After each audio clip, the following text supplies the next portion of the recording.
So I wanted to continue to look at this Covington story and talk about it through the lens of cultural Marxism. I talk on this channel about that a lot. This is a key platform of the Democratic Party today. Now, you could call it identity politics, you could call it intersectionality, but it's all referring to this idea that we don't view people as individuals, we view them as the immutable groups that they have. So I'm not Rob Noor, I am a white person, I'm a heterosexual, I'm a male, etc. And these groups are categorized as oppressors and oppressed. If you're in the oppressed groups, you're a victim, and that's a good thing. Oppressors are bad, and they're lesser people, and they deserve to be condemned and attacked. That's what we're seeing play out in real time. This situation was so tantalizing to the Democratic Party and the people that follow this on the left, because so many check boxes were checked that made these kids the perfect villain. They were white, they were Catholic at a March for Life rally, they had MAGA hats on, so they were supporting Trump, they were male, went to a private school, so they're probably wealthy and privileged. They're the perfect villain. And meanwhile, the people up against them, particularly the Native American, that's huge on the oppressed list, elderly gentleman, a war vet.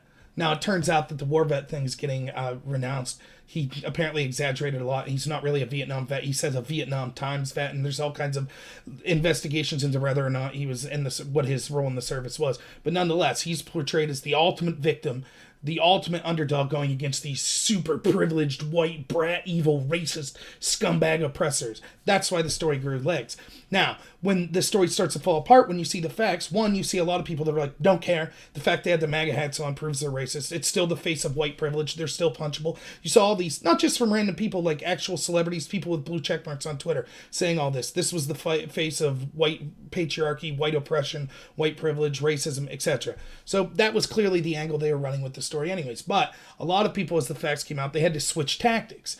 And so they needed to be able to say, okay, even if these kids were being yelled racial slurs by these black Israeli nationalists or whatever they want to call themselves, a bunch of racist goons is what they are, even if they were they're victims in that sense, we still need to say that they're aggressors in some way. And so to do that, you see them looking years back at basketball game. Oh, a kid wore black paint at a basketball game. They used to do blackouts. That's blackface. That's racism. No, it's not. Oh, well, here's an 8-second clip out of context again. We have no idea what it is, but some kids yelling MAGA to a girl. We don't know if they were actually the Covington students or not, but still, that proves they're all terrible, etc. You see this playing out. I'm not saying, and there could be more that come, I'm not saying these kids were perfect. I'm saying of the three groups and what we know now, the kids acted better than the Native American activist, and they acted better than the black nationalist as well. So they need to be making those attacks. But in order for those attacks to work, they also need an innocent, aggrieved party. And that's where Mr. Phillips comes in, which is what this video is about.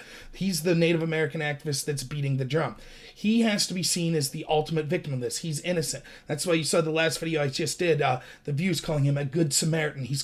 He acted with such grace, many news reports show. He's a noble man. He was just there for peace. He was saying a prayer for peace. That's what's being said about this man. No one's being honest. And again, this is because of cultural Marxism. So take the races out of let's reverse the races and see what you think just on face value. A bunch of minority kids wearing Obama clothing are standing around waiting for a bus, and some white people start chanting racial slurs at them.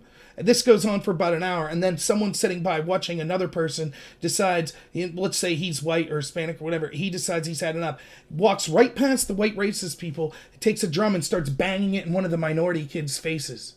And that kid's response is to just smile, usher his friend to not try to say anything back to the people, even though they're yelling racial slurs or racial attacks, and that'd be the end of it. Do you think that we would be saying, oh, that black kid, did you see that smirk on that black kid? I mean, that white guy just approached him with a drum saying a prayer for peace. Did you see how terrible that black kid was?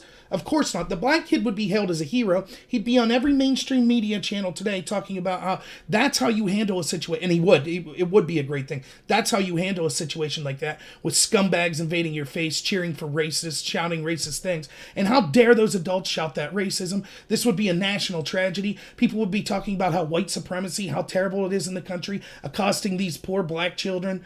The guy banging the drum would be, how dare he invade a child's personal space like that? That's ridiculous. He was defending the white supremacists? That's horrible. Then he went on the media and lied about them? Oh my God. But instead, just because all that's changed is the racism and political affiliation, and boom, this story is the exact opposite. Now the man invading the space of a child is a hero.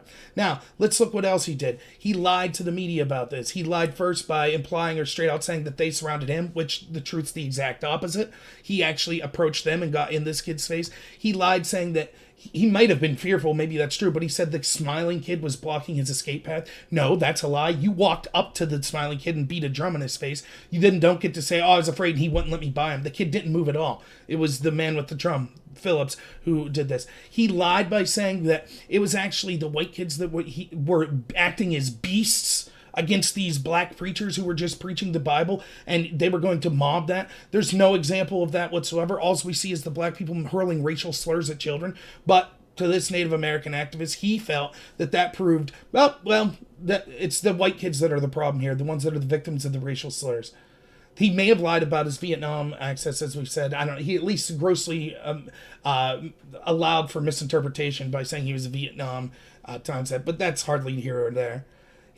And the worst part is, and this is what I really want to get to, as bad as all of that is, smearing these children, continuing to do it, provoking, setting this up. He's fundraising. His organization's now fundraising off this. And maybe you're still on the fence. Maybe you're thinking, okay, the guy got in someone's face, not maybe the best judgment, blah, blah, blah. Maybe he was just saying a prayer for peace. Though if you were doing that, why wouldn't you approach the black people as well? And by the way, his Native activist friend was yelling racial attacks at the children while he was drumming in the kid's face. Now, the kid told his friend, please don't respond to these attacks. He ushered for him to cut it out. But Mr. Phillips couldn't be bothered to tell his friend to stop yelling racial attacks at children. He couldn't be bothered for that. But again, maybe you're willing to overlook all that. So I want you to look at that video again and see the terrible things that these black Israelites, nationalists, whatever, were saying to the kids.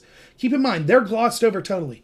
The media doesn't want to talk about them. All the kids talking about how hateful the kids are, they just want to be like, yeah, those black guys were bad. But anyways, the kids, oh my God, did you see what the kids did? The kids. So they have nothing.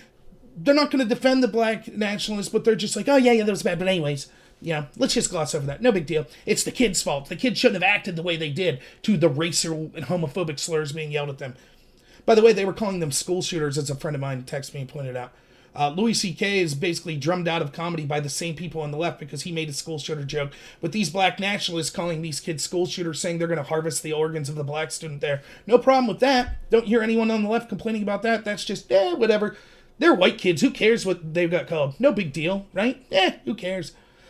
So yeah, they're glossed over. But if we could look at it objectively, you could see all the horrible things these people were saying. Any objective adult would see that. Let's see what Mr. Phillips had to say about this. He says, remember, he said that the white kids were beasts that were attacking this. They were going to attack their prey, who were these black Israelites. Here's what he says about their comments. And I'm quoting, the black Israelites, they were saying some harsh things, but some of it was true. These young white American kids who were being taught in their Catholic school, their doctrine, their truth, and when they found out there's more truth out there than that, what they're being taught, they were offended, they were insulted, they were scared, and that's how they responded. Now, I want you to think about that for a second. Imagine the KKK was sitting there screaming at minority students, calling them racial slurs, calling them homophobic comments, slurs, saying they look like school shooters, etc., saying all that. And here's an adult sitting there watching this, and he says, some of this is harsh, but there's a lot of truth to it. And these darn kids, they haven't heard this truth. These are important truth because they're just black kids in their black schools that haven't learned the real truths that these KKK people are saying. And so it offends them. It's disgusting, and it's the same thing here. That's the hero. That's the noble good Samaritan. That's Mr. Phillips there. That's who we're talking about. That's what he told the Detroit Free Press. He defended the racist and said there was a lot of truth in what they were saying. And the left is perfectly fine with that. They're perfectly willing to overlook it. And why? Because the races match up. Because of cultural Marxism. That is how disgusting this democratic ideology has become.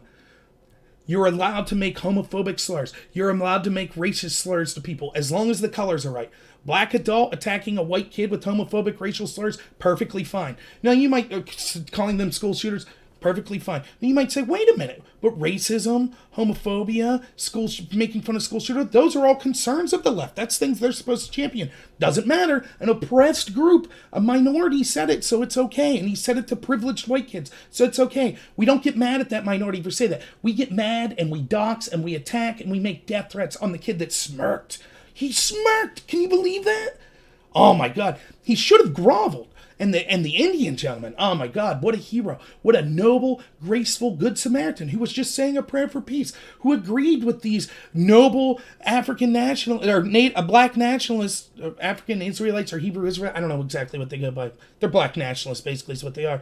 He agreed with them and their racial comments. There was a lot of truth in what they were saying. Those kids needed to hear that truth. It made them uncomfortable hearing that truth, how they're all inferior because of their race and they're all a bunch of homophobic slurs. That's what that Native American gentleman, the Good Samaritan, that's what he brought to the table. So remember that when you see all your Facebook friends putting, oh, I can't believe how racist that kid was smirking at that Native American. That's who that Native American is. And when someone tells you that, no, the left identity politics isn't a big deal, it's nothing to worry about. This is the future we're looking at. We're literally talking about doxing children, not just random people, blue checkmark people on Twitter, doxing children, threatening violence against them, defending black racists, defending a Native American that's saying these black racists are telling a lot of truth. That's what we're looking at. How many news, even the ones that are like, yeah, these black nationalists were bad, how many of them have called out Mr. Phillips for these comments? I haven't seen any, not one. We're still supposed to believe, well, the black nationalists were bad, but the kids were bad too. And this Native guy, he was just a good Samaritan, a noble man that was in the middle. Garbage. Don't fall into the identity politic game. It's a day after MLK Day. Let's judge people by the content of their character and not say they're guilty or innocent just based on the color of their skin. Absolutely ridiculous. If you like the video, please subscribe, click the little face down below and give me a like here. It will really help me out. And have a good one.